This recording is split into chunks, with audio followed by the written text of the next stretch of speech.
السلام عليكم خوتي المغاربه. اليوم راح لنا في حلقه جديده مع خويا جواد.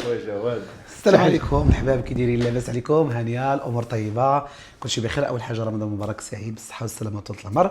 كما كتشوفوا انا باغمي الناس اللي ما كنتيقش بزاف في الاشارات، لانني كنخدم الاشارات ونعرف القوالب ونعرف التصريحات.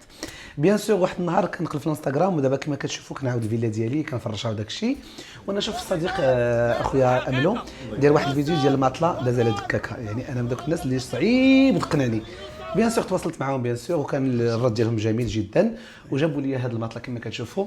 يعني اخر ما كاين في الماطلات ما كاينش فيها لي غوصول، والحاجه اللي زوينه انها ما كديرش الحساسيه وما كتبش باغابور كما كتشوفوا. هذه اللي كانت عندي اللي جاتني من شركه اخرى، وبيان سور خلصتها. كتشوفوا لا كاليتي ديالها ناقصه بزاف بزاف بزاف.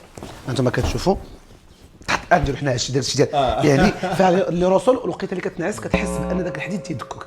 سي بور سا هنا علاش انا ما بقيتش تنثق في لي ريزو سوسيو. ولكن بيان سور مع الابطال الله يكبر بك تبارك الله عليهم، السمعه ديالهم استفتاح، ثقت فيه وثقت في الاشهار ديالو. وبيان سور جبت من عندهم هذه الماطله اللي كتشوفوا رائعه، ما فيهاش لي غوصول وما كديرش حساسيه وميديكال.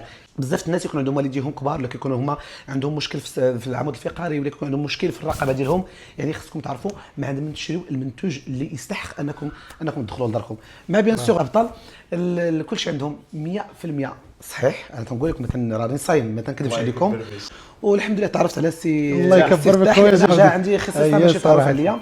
تنقول ليه شكرا لك، شكرا للسيرفيس ديالك انك عطيتني واحد المده وجيزه. قلت لي هو على فكره سبق الناموسيه جات لي المطلع باش تعرف الناس عندهم كلمه مصداقيه. شكرا لكم. وكنصح الناس المغرب من طنجه للقويره انهم يتعاملوا مع الابطال. كذلك الناس خارج المغرب بيان سور راه كيديروا لا ليفريزون بارتو باش تعرف.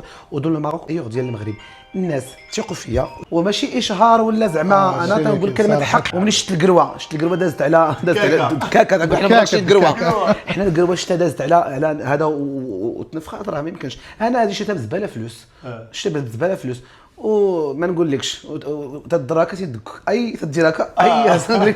المهم كنعاود ننصح وتنقول لك المغاربه الابطال ديما شاعله وما كاينين على ماما. وشكرا لك اخويا، الله يحفظك خويا جواد. شرفت بك السي فتاح، تحياتي لك. وكثرت عليكم في الهضره، ولكن عرفتي علاش؟ حيت فاش يكون منتوج زوين كتكون لا كاليتي وكتكون مصداقيه. يعني خصنا نهضر. انا طرطرف يعني كامراكشين فيا الدوي، ولكن تندوي على معقول. بيان سور ان شاء الله فاش يتفرج البيت كله غنصورها لكم، وقسما بالله الا خرج لي شي هكا ولا شي هكا عاد نمشوها. هادشي اللي كاين. هذه اللي بغينا خويا جواد. والله صراحه لك راه الانسان فاش يهضر معاك وتيكون تيق في راسو كتعرف ان المنتوج واعر. على فكره راه كما قلت لكم هنا تعاملت مع شركه، والصالون عندي تعاملت مع شركه، وداك الشيء اللي شفت عندهم ماشي هو اللي وصلني. وانا اسوي على هضرتي بحال قلت للسيد، قلت له حتى الصالون جاني البروج ماشي داك الشيء اللي بغيت. وان شاء الله مستقبلا خير ان شاء الله في الصالون ان شاء الله. وتنعاود نقول للمغاربه تيقوا فيا. اي واحد بغى يعني بغى مضربه ميديكال، بغى الصالون ديالو ميديكال، يتواصل مع الابطال وديما في العالم. الو ماما بطريقتي انا.